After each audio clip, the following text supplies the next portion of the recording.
ਪ੍ਰਵਾਸੀ ਟੀਵੀ ਤੇ ਪ੍ਰਵਾਸੀ ਪ੍ਰੋਪਰਟੀਜ਼ ਪ੍ਰੋਗਰਾਮ ਨੂੰ ਦੇਖ ਰਹੇ ਸਾਰੇ ਹੀ ਦਰਸ਼ਕਾਂ ਦਾ ਕਰਦੇ ਹਾਂ ਬਹੁਤ ਸਵਾਗਤ।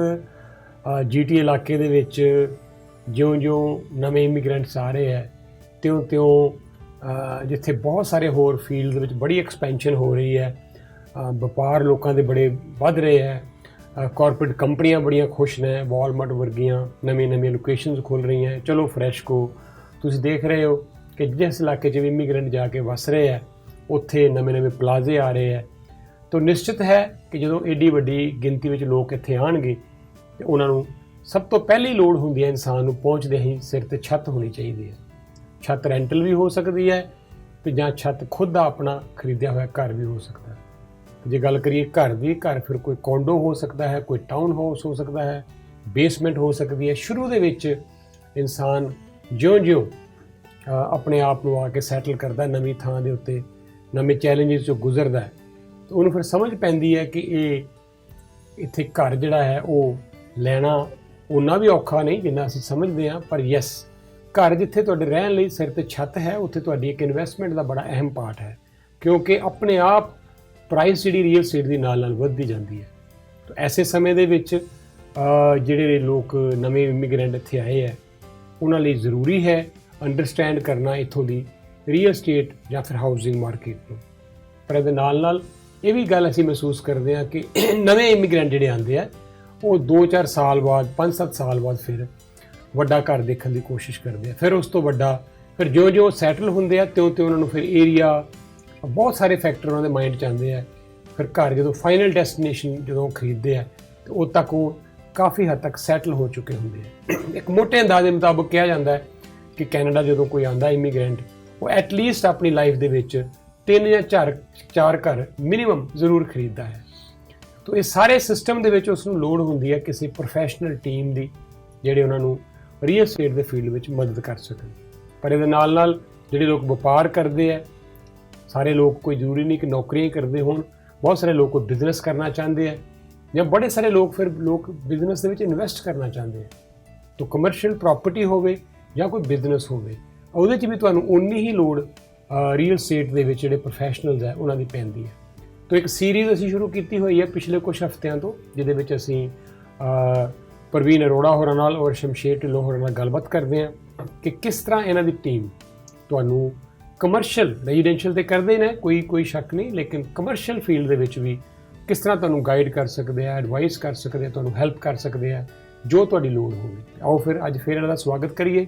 ਪ੍ਰਵੀਨ ਜੀ, ਸਵਾਗਤ ਕਰਦੇ ਹਾਂ। ਸੈਣੀ ਸਾਹਿਬ, ਪ੍ਰਵਾਸੀ ਦੇ ਸਾਰੇ ਦਰਸ਼ਕਾਂ ਨੂੰ ਪਿਆਰ ਭਰੀ ਸਤਿ ਸ਼੍ਰੀ ਅਕਾਲ ਜੀ। ਜੀ ਸ਼ਮਸ਼ੇਰ ਜੀ, ਤੁਹਾਡਾ ਵੀ ਸਵਾਗਤ ਹੈ ਜੀ। ਮੇਰੇ ਵੱਲੋਂ ਵੀ ਪ੍ਰਵਾਸੀ ਦੇ ਸਾਰੇ ਹੀ ਦਰਸ਼ਕਾਂ ਨੂੰ ਪਿਆਰ ਭਰੀ ਸਤਿ ਸ਼੍ਰੀ ਅਕਾਲ। ਔਰ ਸਭ ਤੋਂ ਪਹਿਲੇ ਸਾਡਾ ਜਿਹੜਾ ਇੱਕ ਛੋਟਾ ਜਿਹਾ ਸੈਗਮੈਂਟ ਹੁੰਦਾ ਹੈ ਉਹ ਮਾਰਕੀਟ ਦਾ ਓਵਰਆਲ ਇੱਕ ਲੇਖਾ ਜੋਖਾ, ਜੋ ਪਿਛਲੇ ਹਫ਼ਤੇ ਜੋ ਗੱਲਬਾਤ ਤੋਂ ਬਾਅਦ ਜੋ ਕੁਝ ਚੇਂਜ ਅਗਰ ਕੋਈ ਆਈ ਹੋਵੇ। ਪ੍ਰਵੀਨ ਜੀ, ਕੋਈ ਆਈ ਚੇਂਜ ਕਿ ਨਹੀਂ ਜਾਂ ਉੱਦਾਂ ਹੀ ਚੱਲ ਰਿਹਾ ਹੈ? ਮਾਰਕੀਟ ਦੇ ਵਿੱਚ ਸੈਣੀ ਸਾਹਿਬ ਹਜੇ ਵੀ ਕੋਈ ਖਾਸ ਚੇਂਜ ਨਹੀਂ ਹੈ। ਇਨਵੈਂਟਰੀ ਉੱਦਾਂ ਹੀ ਘੱਟ ਆ, ਮਤਲਬ ਮਲਟੀਪਲ ਆਫਰਸ ਵਾਲਾ ਜਿਹੜਾ ਦੌਰ ਆ ਉਹ ਉਸੇ ਤਰ੍ਹਾਂ ਹੀ ਚੱਲ ਰਿਹਾ ਹਜੇ ਵੀ। ਅਤੇ ਜੋ ਸਾਨੂੰ ਸਿਚੁਏਸ਼ਨ ਲੱਗ ਰਹੀ ਹੈ ਸੈਣੀ ਸਾਹਿਬ, ਉਹ ਕੋਈ ਏਡੀ ਮਾਰਕੀਟ ਚੇਂਜ ਨਜ਼ਰ ਲੱਗ ਵੀ ਨਹੀਂ ਰਹੀ ਕਿ ਮਾਰਕੀਟ 'ਚ ਕੋਈ ਬਹੁਤੀ ਵੱਡੀ ਲੰਬੀ ਚੌੜੀ ਚੇਂਜ ਆਏਗੀ ਜੀ। ਠੀਕ ਹੈ ਜੀ। ਔਰ 2 ਤਰ੍ਹਾਂ ਦੀਆਂ ਗੱਲਾਂ ਅਸੀਂ ਇਸ ਪ੍ਰੋਗਰਾਮ 'ਚ ਕਰ ਰਹੇ ਹਾਂ ਪਿਛਲੇ ਹਫ਼ਤਿਆਂ ਤੋਂ। ਇੱਕ ਤਾਂ ਇਹ ਕਿ ਜਿਹੜੀ ਤੁਹਾਡੀ ਕੋਈ ਬੇਸਿਕ ਨੀਡ ਰੀਅਲ ਸਟੇਟ ਦੀ ਕਿਸੇ ਵੀ ਤਰ੍ਹਾਂ ਦੀ ਹੋਵੇ, ਪਰ ਉਹਦੇ ਨਾਲ ਦੂਸਰੀ ਗੱਲ ਦੀ ਗੱਲ ਕਰ ਰਹੇ ਹਾਂ, ਉਹ ਕਰ ਰਹੇ ਹਾਂ ਕਮਰਸ਼ੀਅਲ ਜਿਹੜੀਆਂ ਪ੍ਰੋਪਰਟੀਜ਼ ਹੈ। ਇਹ ਉਹ ਸਬਜੈਕਟ ਹੈ ਜਿਹਦੇ ਬਾਰੇ ਬਹੁਤ ਘੱਟ ਗੱਲ ਹੁੰਦੀ ਹੈ, ਜਾਂ ਕਿਉਂਕਿ ਇਹਦੀ ਜਿਹੜੀ ਆਡੀਅנס ਹੈ ਉਹ ਬੜੀ ਲਿਮਟਿਡ ਹੈ। ਘਰ ਹਰ ਇੱਕ ਨੇ ਲੈਣਾ ਹੈ, ਹਰ ਇੱਕ ਨੇ ਵੇਚਣਾ ਹੈ।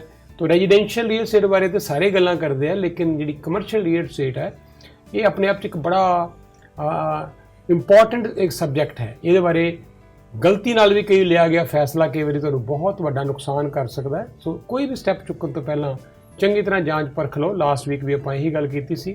ਤਾਂ ਅੱਜ ਜਿਹੜਾ ਸਾਡਾ ਵਿਸ਼ਾ ਹੈ ਉਹ ਹੈ ਲੈਂਡ ਦਾ। ਤਾਂ ਲੈਂਡ ਹੋਵੇ ਅਤੇ ਪੰਜਾਬੀਆਂ ਨੂੰ ਜ਼ਮੀਨ ਨਾਲ ਸ਼ੁਰੂ ਤੋਂ ਹੀ ਪਿਆਰ ਰਿਹਾ ਹੈ, ਔਰ ਉਹ ਜਿਹੜਾ ਪੰਜਾਬੀਆਂ ਦਾ ਮੋਹ ਹੈ ਜ਼ਮੀਨ ਦੇ ਨਾਲ ਉਹ ਇੱਥੇ ਆ ਕੇ ਵੀ ਮੁੱਕਦਾ ਨਹੀਂ। ਔਰ ਜੇ ਅਸੀਂ ਦੇਖੀਏ ਕਿ ਸ਼ੁਰੂ 'ਚ ਜਿਹੜੇ ਲੋਕ ਵੈਨਕੂਵਰ 'ਚ ਆਏ, ਤੁਸੀਂ ਦੇਖਿਆ ਹੋਵੇਗਾ, ਉਹਨਾਂ ਨੇ ਆ ਕੇ ਉੱਥੇ ਫਾਰਮਿੰਗ ਕੀਤੀ। ਅੱਜ ਵੀ ਬੜੇ ਵੱਡੇ ਉਹਨਾਂ ਦੇ ਫਾਰਮਸ ਨੇ।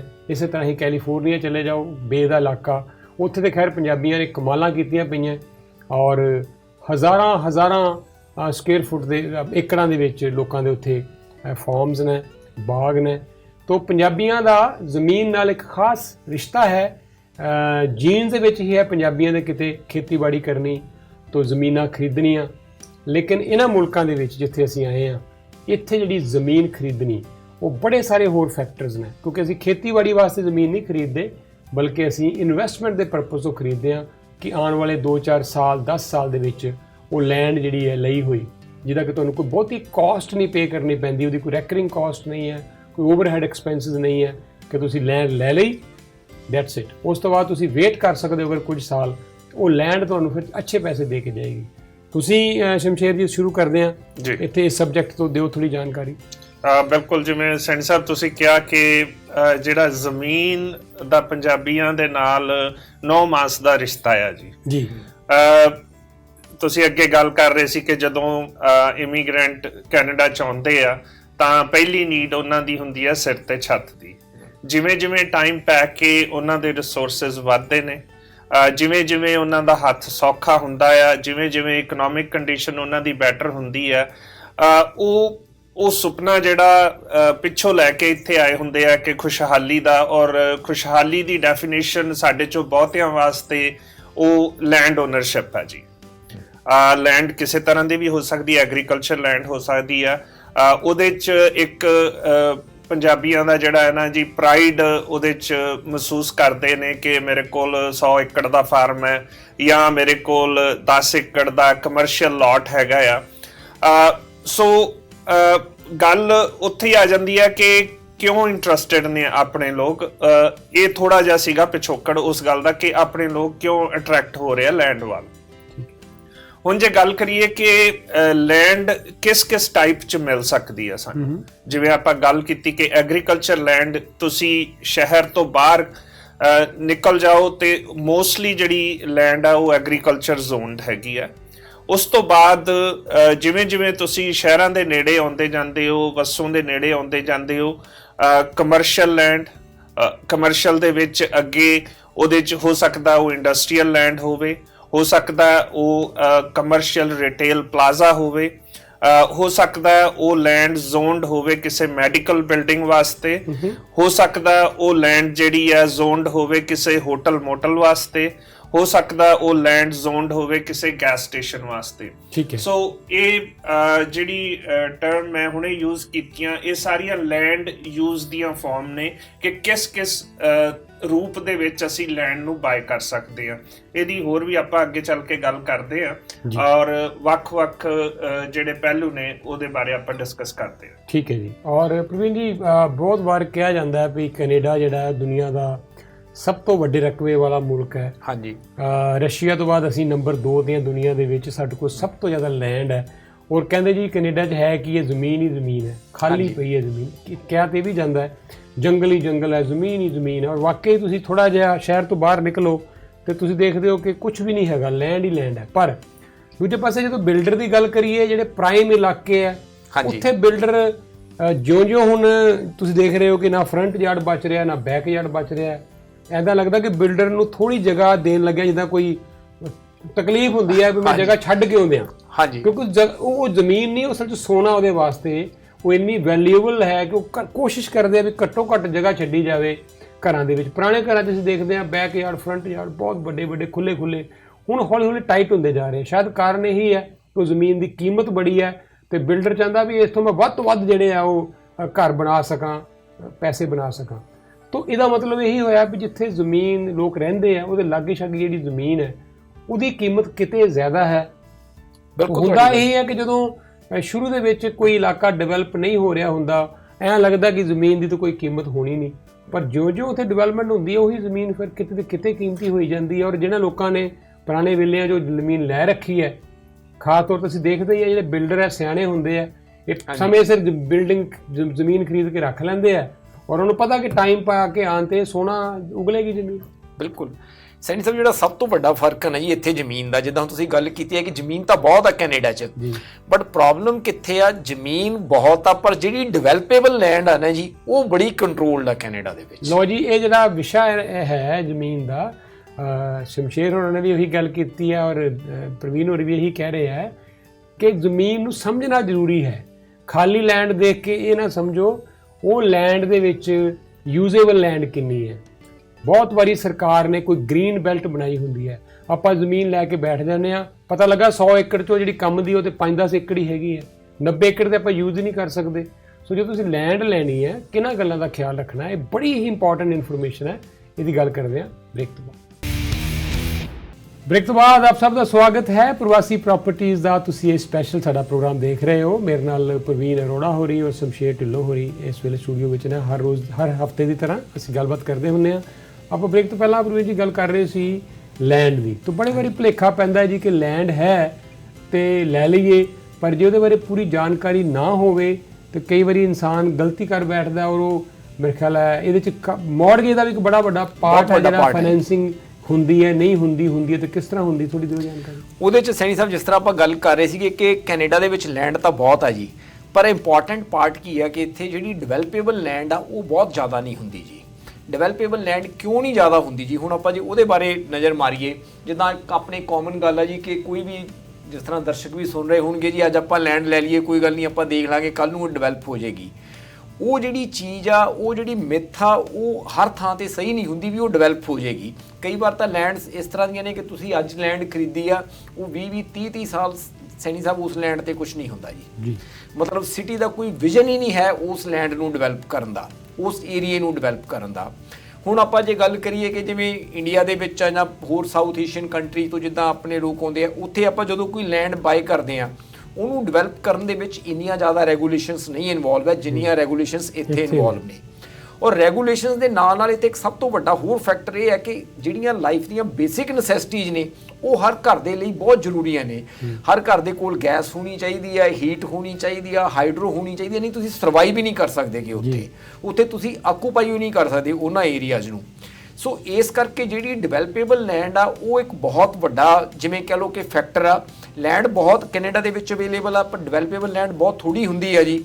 ਔਰ ਜਿਹੜੀਆਂ ਗਵਰਨਮੈਂਟ ਦੀਆਂ ਰੈਗੂਲੇਟਰੀ ਬਾਡੀਜ਼ ਨੇ, ਇੱਥੇ ਇਹ ਵੀ ਨਹੀਂ ਹੈ ਕਿ ਤੁਸੀਂ ਅੱਜ ਜਿੱਥੇ ਮਰਜ਼ੀ ਲੈਂਡ ਖਰੀਦ ਲਓ, ਤੁਸੀਂ ਕਹੋ ਜੀ ਅਸੀਂ ਸਵੇਰੇ ਇੱਥੇ ਇਹਨੂੰ ਡਿਵੈਲਪ ਕਰ ਲਾਂਗੇ। ਇਹੋ ਜਿਹਾ ਇੱਥੇ ਕੋਈ ਫਾਰਮੂਲਾ ਨਹੀਂ ਹੈ ਜੀ।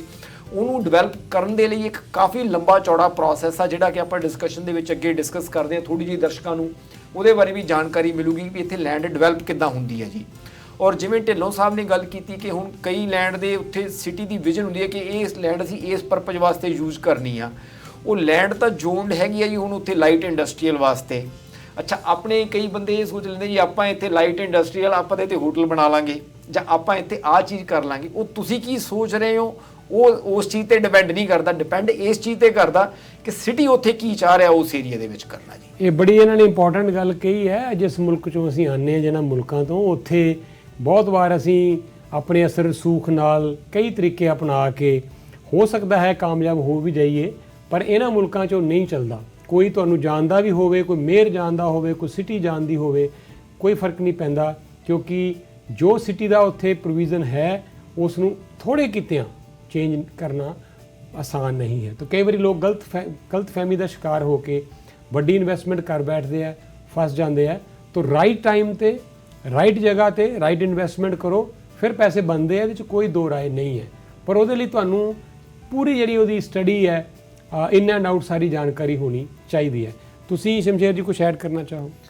ਡੈਫੀਨਿਟਲੀ, ਜਿਵੇਂ ਸੈਂਟ ਸਾਹਿਬ ਤੁਸੀਂ ਕਿਹਾ ਕਿ ਜਿਹੜੀ ਨੌਲੇਜ ਹੈ ਨਾ ਜੀ, ਉਹ ਬੰਦੇ ਨੂੰ ਐਮਪਾਵਰ ਕਰਦੀ ਹੈ ਸਹੀ ਡਿਸੀਜਨ ਬਣਾਉਣ ਲਈ।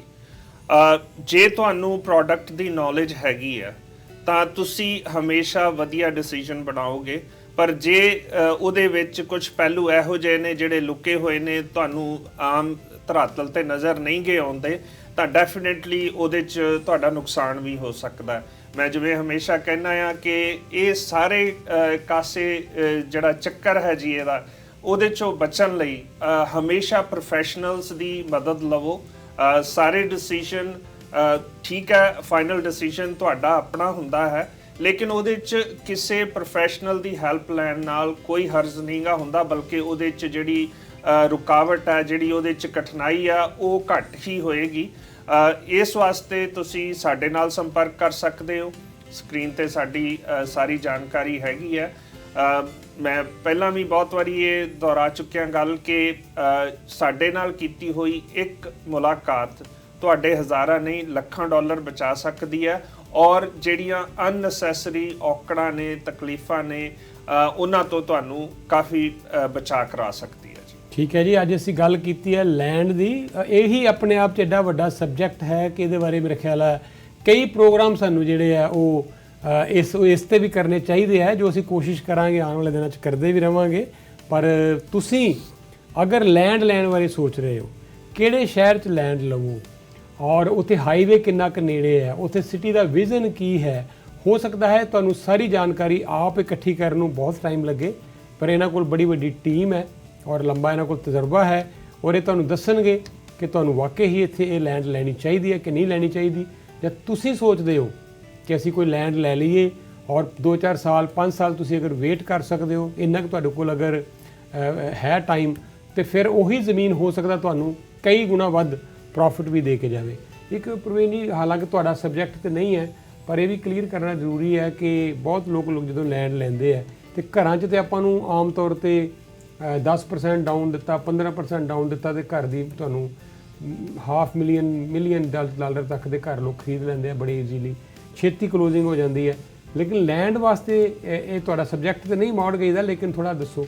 ਲੈਂਡ ਵਾਸਤੇ ਸੈਣੀ ਸਾਹਿਬ ਮੈਂ ਥੋੜੀ ਜੀ ਨੌਲੇਜ ਆਪਣੇ ਸ਼ੇਅਰ ਕਰਨੀ ਚਾਹਾਂਗਾ। ਬਾਕੀ ਤਾਂ ਜੇ ਤੁਸੀਂ ਫਾਈਨਾਂਸਿੰਗ ਵਾਸਤੇ ਕੋਈ ਵੀ ਕੁਐਸਚਨ ਆ, ਬੈਂਕਸ ਤੁਹਾਨੂੰ ਜ਼ਿਆਦਾ ਬੈਟਰ ਆਈਡੀਆ ਦੇ ਸਕਦੇ ਆ। ਇੱਕ ਲੋਕਾਂ ਦੇ ਦਿਮਾਗ 'ਚ ਸੈਣੀ ਸਾਹਿਬ ਇਹ ਬਹੁਤ ਵੱਡੀ ਮਿਸਕਨਸੈਪਸ਼ਨ ਆ ਕਿ ਲੈਂਡ ਦੇ ਵਿੱਚ ਘਰ ਬਣਿਆ ਹੋਇਆ ਤਾਂ ਇੱਥੇ ਰੈਜ਼ੀਡੈਂਸ਼ੀਅਲ ਮੌਰਗੇਜ ਹੋ ਜਾਏਗੀ ਜੀ। ਉਹ ਜਿਹੜੀ ਮੌਰਗੇਜ ਆ ਡੈਫੀਨੇਟਲੀ ਉਹ ਜਿਹੜਾ ਘਰ ਆ ਉਹ ਰੈਜ਼ੀਡੈਂਸ਼ੀਅਲ ਮੌਰਗੇਜ ਵਾਸਤੇ ਕੁਆਲੀਫਾਈ ਕਰਦਾ। ਹੁਣ ਉਹ 100 ਏਕੜ ਲੈਂਡ ਦਾ ਪਾਰਸਲ ਆ ਜੀ, ਉਹਦੇ 'ਚ ਘਰ ਇੱਕ ਬਣਿਆ ਹੋਇਆ, ਤਾਂ ਉਹਦੇ 'ਚ ਜਿਹੜੀ ਉਹ 100 ਏਕੜ ਦੀ ਜਿਹੜੀ ਮੌਰਗੇਜ ਆ ਉਹ ਲੈਂਡ ਦੀ ਜਿਹੜੀ ਆ ਉਹਨੇ ਘਰ ਦੇ ਨਾਲ ਨਹੀਂ ਕੁਆਲੀਫਾਈ ਹੋਣਾ ਜੀ। ਉਹ ਜਿਹੜੇ ਲੈਂਡਰ ਨੇ ਉਹਦੇ 'ਚ ਇੱਕ ਲਿਮਟਿਡ ਪਾਰਟ ਲੈਂਡ ਦਾ ਕੁਆਲੀਫਾਈ ਕਰਦੇ ਨੇ ਉਸ ਘਰ ਦੇ ਨਾਲ, ਬਾਕੀ ਜਿਹੜੀ ਲੈਂਡ ਆ ਉਹ as a agriculture totally separate land ਦੇ ਤੌਰ ਤੇ ਕੁਆਲੀਫਾਈ ਹੋਣੀ ਹੈ ਮੌਰਗੇਜ ਵਾਸਤੇ ਜੀ। ਬਿਲਕੁਲ ਠੀਕ ਹੈ।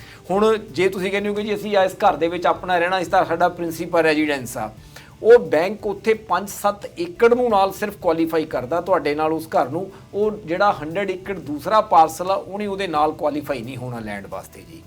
ਔਰ ਜਿਹੜੀਆਂ ਲੈਂਡ ਦੀਆਂ ਮੌਰਗੇਜਿਸ ਨੇ ਇਹਦੇ 'ਚ ਇਹ ਆ ਸੈਣੀ ਸਾਹਿਬ ਕਿ ਡੈਫੀਨੇਟਲੀ ਥੋੜ੍ਹਾ ਜਿਹਾ ਚੈਲੰਜਿੰਗ ਨੇ ਮੌਰਗੇਜਿਸ। ਇਹ ਹਰ ਲੈਂਡਰ ਇਹਨਾਂ ਨੂੰ ਮੌਰਗੇਜ ਨਹੀਂ ਕਰਦਾ, ਮੇਜਰ ਬੈਂਕਸ ਲੈਂਡ ਦੀ ਮੌਰਗੇਜ ਨਹੀਂ ਛੇਤੀ ਕਰ ਦੇਗੇ। ਔਰ ਉਹਦੇ 'ਚ ਇਹ ਆ ਕਿ ਤੁਹਾਨੂੰ ਡਾਊਨ ਪੇਮੈਂਟ ਜਿਹੜੀ ਆ ਜ਼ਿਆਦਾ ਦੇਣੀ ਪੈਂਦੀ ਆ। ਔਰ ਬਾਕੀ ਕਾਫੀ ਲੈਂਡਰ ਨੇ ਜਿਹੜੇ ਪ੍ਰਾਈਵੇਟ ਲੈਂਡਰਸ ਨੇ ਉਹ ਮੌਰਗੇਜ ਕਰਦੇ ਨੇ, ਬਟ ਕੁਆਲੀਫਾਈਂਗ ਕ੍ਰਾਈਟੇਰੀਆ ਤੇ ਉਹਨਾਂ ਦਾ ਰੇਟ ਆ ਜਿਹੜਾ ਉਹ ਕਾਫੀ ਡਿਫਰੈਂਟ ਆ ਦੂਜੀਆਂ ਮੌਰਗੇਜ ਦੇ ਨਾਲੋਂ। ਲੋ ਜੀ, ਇਹ ਵੀ ਇਕੁਅਲੀ ਇੰਪੋਰਟੈਂਟ ਹੈ। ਮੰਨ ਕੇ ਚਲੋ ਤੁਹਾਨੂੰ ਕੋਈ ਸਾਰੀ ਗੱਲ ਪਸੰਦ ਆ ਗਈ, ਤੁਸੀਂ ਸੋਚਿਆ ਕਿ 10-20-25% ਡਾਊਨ ਪਾ ਦੇਵਾਂਗੇ, ਬਾਕੀ ਤੇ ਫਾਈਨਾਂਸਿੰਗ ਹੋ ਹੀ ਜਾਣੀ ਹੈ, ਇਦਾਂ ਨਹੀਂ ਹੈ। ਤੋ ਉੱਥੇ ਅੰਦਰ ਕੀ ਕੁਝ ਬਣਿਆ ਹੋਇਆ ਹੈ, ਉਹਦੇ ਬੇਸ ਤੇ ਤੁਹਾਨੂੰ ਮੌਰਗੇਜ ਮਿਲ ਸਕਦੀ ਹੈ, ਨਹੀਂ ਮਿਲ ਸਕਦੀ, ਫਾਈਨਾਂਸਿੰਗ ਹੋ ਸਕਦੀ ਹੈ, ਨਹੀਂ ਹੋ ਸਕਦੀ, ਕਿੰਨੀ ਕੁ ਹੋ ਸਕਦੀ ਹੈ, ਇਹ ਵੀ ਜਦੋਂ ਇਨਵੈਸਟ ਕਰੋਗੇ ਇਹ ਵੀ ਉਨਾ ਹੀ ਜਾਣਨਾ ਨਾਲ ਜ਼ਰੂਰੀ ਹੈ। ਤਾਂ ਤੁਹਾਡੇ ਕੋਲ ਅੱਛੀ ਖਾਸੀ ਆਪਣੇ ਕੋਲ ਇੱਕ ਸਮਰੱਥਾ ਹੋਣੀ ਚਾਹੀਦੀ ਹੈ ਖਰੀਦ ਕਰਨ ਵਾਸਤੇ ਉਸ ਲੈਂਡ ਨੂੰ। ਤੋ ਇਹ ਸਾਡਾ ਅੱਜ ਦਾ ਜਿਹੜਾ ਪ੍ਰੋਗਰਾਮ ਸੀ, ਇਹਦੇ ਵਿੱਚ ਸਾਡਾ ਮੇਨ ਮਕਸਦ ਬਾਰ-ਬਾਰ ਇੱਕੋ ਹੀ ਗੱਲ ਤੇ ਤੁਹਾਡੇ ਤੇ ਫੋਕਸ ਕਰ ਰਹੇ ਹਾਂ ਕਿ ਜ਼ਰੂਰ ਇਨਵੈਸਟ ਕਰੋ। ਘਰਾਂ 'ਚ ਕਰਦੇ ਹੋ ਉਹਦੇ ਆਪਣੇ ਬੈਨੀਫਿਟਸ ਨੇ, ਕੋਂਡੋ 'ਚ ਕਰਦੇ ਹੋ, ਲੋ ਰਾਈਜ਼ ਜਿਹੜੀਆਂ ਹੁਣ ਘਰ ਬਣ ਰਹੇ ਉਹਨਾਂ 'ਚ ਕਰਦੇ ਹੋ, ਸਭ ਦੇ ਆਪੋ ਆਪਣੇ ਬੈਨੀਫਿਟਸ ਹੈ। ਮੈਰਿਟਸ ਐਂਡ ਡੀਮੈਰਿਟ ਸਭ ਦੀਆਂ ਨਾਲ ਚੱਲਦੀਆਂ, ਲੇਕਿਨ ਲੈਂਡ ਦੇ ਵਿੱਚ ਜਿਹੜੇ ਲੋਕ ਇਨਵੈਸਟ ਕਰਦੇ ਆ, ਜਿਹਨਾਂ ਨੂੰ ਪਤਾ ਹੈ, ਉਹਨਾਂ ਦਾ ਕੰਮ ਹੀ ਇਹ ਹੈ। ਅਸੀਂ ਜਾਣਦੇ ਹਾਂ ਬਹੁਤ ਸਾਰੇ ਲੋਕਾਂ ਨੂੰ ਆਪਣੀ ਕਮਿਊਨਿਟੀ ਦੇ ਵਿੱਚ ਜਿਨ੍ਹਾਂ ਨੇ ਹੋਰ ਕੋਈ ਕੰਮ ਨਹੀਂ ਕੀਤਾ, ਬਸ ਉਹਨਾਂ ਨੇ ਇਹੀ ਕੀਤਾ ਕਿ ਲੈਂਡ ਲਈ, ਮੁੜ ਕੇ ਸਾਲ 2 ਸਾਲ 4 ਸਾਲ ਬਾਅਦ ਉਹਨੂੰ ਵੇਚ ਦਿੱਤਾ, ਫਿਰ ਅੱਗੇ ਲੈਂਡ ਲਈ, ਫਿਰ ਵੇਚ ਦਿੱਤਾ, ਔਰ ਇਹਦੇ 'ਚ ਹੀ ਉਹਨਾਂ ਨੇ ਬਹੁਤ ਪੈਸੇ ਬਣਾਏ ਆ ਔਰ ਇਹਦੇ 'ਚ ਬਹੁਤ ਗਰੋ ਕਰ ਗਏ ਹੈ। ਤਾਂ ਇਹ ਇੱਕ ਐਸਾ ਫੀਲਡ ਹੈ ਜਿਹਦੇ 'ਚ ਤੁਸੀਂ ਅੱਛੇ ਪੈਸੇ ਬਣਾ ਸਕਦੇ ਹੋ ਇਨਵੈਸਟ ਕਰਕੇ, ਬਸ਼ਰਤੇ ਹੈ ਕਿ ਤੁਹਾਨੂੰ ਉਹਦੇ ਬਾਰੇ ਇਸ ਫੀਲਡ ਬਾਰੇ ਚੰਗੀ ਜਾਣਕਾਰੀ ਹੋਣੀ ਚਾਹੀਦੀ ਹੈ। तो प्रवीण अरोड़ा हो रही और शमशेर ढिल्लों हो रही हाज़र ने, इन्हों की टीम हाज़र है। तुसी नंबर स्क्रीन पर आ ही रहे हैं। तो जो तुहाडा वाकई ही कोई आने वाले अगले 2-4-6 महीने कोई प्लान है, बहुत सारे नवे तुसी देख रहे हो सबअर्ब्स जिहड़े डिवेलप हो रहे हैं, वो इलाके जिन्हां दा असीं कदी नाम नहीं सुनिया, हुण इंग्लिश फील्ड है जी, मैं तो ना ही नवे सुन रहा, पेरिस, बहुत लोग जा रहे हैं, बड़े सारे इदां दे नाम सुन रहे हैं कि सारे शहर साडे लागे छागे सी और अज उत्थे इन्नी क ज़्यादा रौनक हो गई है, उत्थे इन्नी ज़्यादा कंस्ट्रक्शन चल रही है, इन्नी ज़्यादा उत्थे ग्रोथ हो रही है कि हैरानगी हो रही है, क्योंकि हुण इत्थे लैंड बची नहीं। मिसागा जाके देखो तुहानूं किते कोई लैंड का टुकड़ा मिलेगा ही नहीं। टोरंटो तो भुल ही जाओ, ब्रैम्पटन बचिया सी, ब्रैम्पटन भी आलमोस्ट मेरे ख्याल ਕੰਮ ਫਿਨਿਸ਼ ਹੋ ਚੱਲਿਆ ਜੀ, ਫਿਨਿਸ਼ ਹੋ ਚੱਲਿਆ, ਤਾਂ ਕਿੱਧਰ ਨੂੰ ਜਾਣਗੇ ਫਿਰ? ਇਹੀ ਜਿਹੜੇ ਦੂਜੇ ਨਾਲ ਦੇ ਨੇੜਲੇ ਇਲਾਕੇ ਆ, ਕੈਲਡਨ ਹੋ ਗਿਆ, ਕੈਲਡਨ ਵੀ ਬਹੁਤ ਲੋਕ ਆਪਣੇ ਚਲੇ ਗਏ। ਇਹ ਮਤਲਬ ਕਹਿਣ ਦਾ ਇਹ ਹੈ ਕਿ ਨੇੜੇ ਨੇੜੇ ਜਿੰਨੇ ਵੀ ਸਬਅਰਬਸ ਡਿਵੈਲਪ ਹੋ ਰਹੇ ਆ, ਜਿਨ੍ਹਾਂ ਨੇ ਚੰਗੇ ਮੌਕੇ ਇੱਥੇ ਇਨਵੈਸਟਮੈਂਟ ਕਰ ਲਈ ਸੀ ਲੈਂਡ ਦੇ ਵਿੱਚ, ਅੱਜ ਉਹ ਬਹੁਤ ਖੁਸ਼ ਨੇ। ਤਾਂ ਐਸੀ ਗੱਲ ਨਹੀਂ ਲੈਂਡ ਮੁੱਕੀ ਨਹੀਂ ਹਜੇ, ਲੈਂਡ ਹੋਰ ਲੋਕਾਂ ਨੂੰ ਲੋੜ ਪੈਣੀ ਹੈ ਆਉਣ ਵਾਲੇ ਸਮੇਂ 'ਚ, ਹੋਰ ਜਿਹੜੀ ਹੈ ਡਿਵੈਲਪਮੈਂਟ ਹੋਣੀ ਹੈ। ਤਾਂ ਇਹ ਚੰਗਾ ਹੈ ਕਿ ਇਹ ਵੀ ਇੱਕ ਫੀਲਡ ਅੱਛਾ ਹੈ ਇਨਵੈਸਟਮੈਂਟ ਕਰਨ ਵਾਸਤੇ। ਅਗੇਨ ਉਹੀ ਗੱਲ ਕਿ ਤੁਹਾਨੂੰ ਬਸ਼ਰਤੇ ਹੈ ਕਿ ਜਾਣਕਾਰੀ ਪੂਰੀ ਹੋਵੇ ਇਸ ਫੀਲਡ ਦੀ। ਤਾਂ ਇਹਨਾਂ ਨਾਲ ਸੰਪਰਕ ਕਰ ਲਓ। ਤੁਸੀਂ ਕੋਈ ਲਾਸਟ ਫਾਈਨਲ ਰਿਮਾਰਕਸ ਦੇਣਾ? ਲਾਸਟ ਸੈਣੀ ਸਾਹਿਬ, ਜਿਸ ਤਰ੍ਹਾਂ ਇਹ ਲੈਂਡ ਵਾਲਾ ਵਿਸ਼ਾ ਵਾ, ਜਿੱਦਾਂ ਸੈਣੀ ਸਾਹਿਬ ਨੇ ਗੱਲ ਕੀਤੀ ਹੈ, ਮੈਂ ਕਹਿਣਾ ਚਾਹਾਂਗੇ ਬੜਾ ਵਾਸਟ ਹੈ ਜੀ।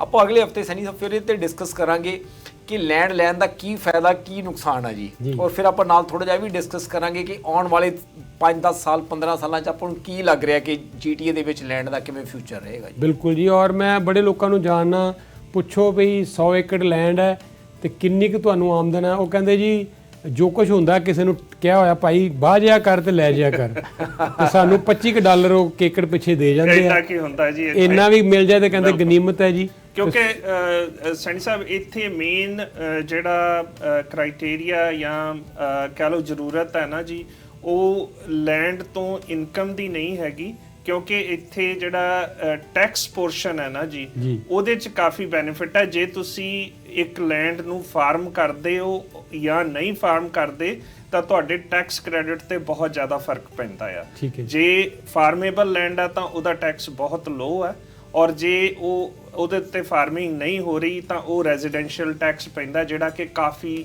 ਤਕਰੀਬਨ 10 ਗੁਣਾ ਤੋਂ ਵੀ ਵੱਧ ਟੈਕਸ ਉਹ ਹੈਗਾ ਆ ਜੀ। ਸੋ ਇਸ ਕਰਕੇ ਜਿਵੇਂ ਆਪਾਂ ਕਹੀਏ ਵੀ ਠੇਕਾ ਤੇ ਉਹਦੇ 'ਚੋਂ ਕੁਝ ਵੀ ਨਹੀਂ ਆਉਂਦਾ, ਲੇਕਿਨ ਜਿਹੜਾ ਤੁਹਾਡਾ ਟੈਕਸ ਦਾ ਕ੍ਰੈਡਿਟ ਆ ਉਹ ਕਾਫੀ ਜਿਹੜਾ ਉਹ ਤੁਹਾਨੂੰ ਫਾਇਦਾ ਦੇ ਕੇ ਜਾਂਦਾ ਹੈ। ਠੀਕ ਹੈ ਜੀ। ਸੋ ਅੱਜ ਲਈ ਇਹ ਕਾਫੀ ਇਨਫੋਰਮੇਸ਼ਨ ਹੈ, ਇੰਨੀ ਕਿ ਇਨਫੋਰਮੇਸ਼ਨ ਅੱਜ ਕਾਫੀ ਹੈ, ਲੇਕਿਨ ਇਹ ਗੱਲ ਜਾਰੀ ਰਹੇਗੀ। ਅਗਲੇ ਹਫਤੇ ਫਿਰ ਗੱਲ ਕਰਾਂਗੇ, ਇਹ ਤੁਹਾਡੇ ਲਈ ਹੋਰ ਨਵੀਂ ਇਨਫੋਰਮੇਸ਼ਨ ਲੈ ਕੇ ਆਉਣਗੇ। ਫਿਲਹਾਲ ਜੇ ਤੁਹਾਨੂੰ ਕੋਈ ਜ਼ਰੂਰਤ ਹੋਵੇ ਤਾਂ ਤੁਸੀਂ ਇਹਨਾਂ ਨਾਲ ਕਦੀ ਵੀ ਸੰਪਰਕ ਕਰ ਲੈਣਾ। ਇਹਨਾਂ ਦਾ ਨੰਬਰ ਸਕਰੀਨ ਤੇ ਆ ਰਿਹਾ ਹੈ, ਤੇ ਤੁਹਾਡੇ ਨਾਲ ਅਸੀਂ ਅਗਲੇ ਹਫਤੇ ਜਦੋਂ ਫਿਰ ਹਾਜ਼ਰ ਹੋਵਾਂਗੇ, ਖੂਬ ਸਾਰੀ ਇਸ ਤਰ੍ਹਾਂ ਦੀ ਹੋਰ ਨਵੀਂ ਜਾਣਕਾਰੀ ਲੈ ਕੇ ਹਾਜ਼ਰ ਹੋਵਾਂਗੇ। ਬਹੁਤ ਬਹੁਤ ਸ਼ੁਕਰੀਆ। ਥੈਂਕ ਯੂ ਜੀ ਤੁਹਾਡਾ। Thank you sir. ਧੰਨਵਾਦ ਜੀ। Thank you. ਸਤਿ ਸ਼੍ਰੀ ਅਕਾਲ।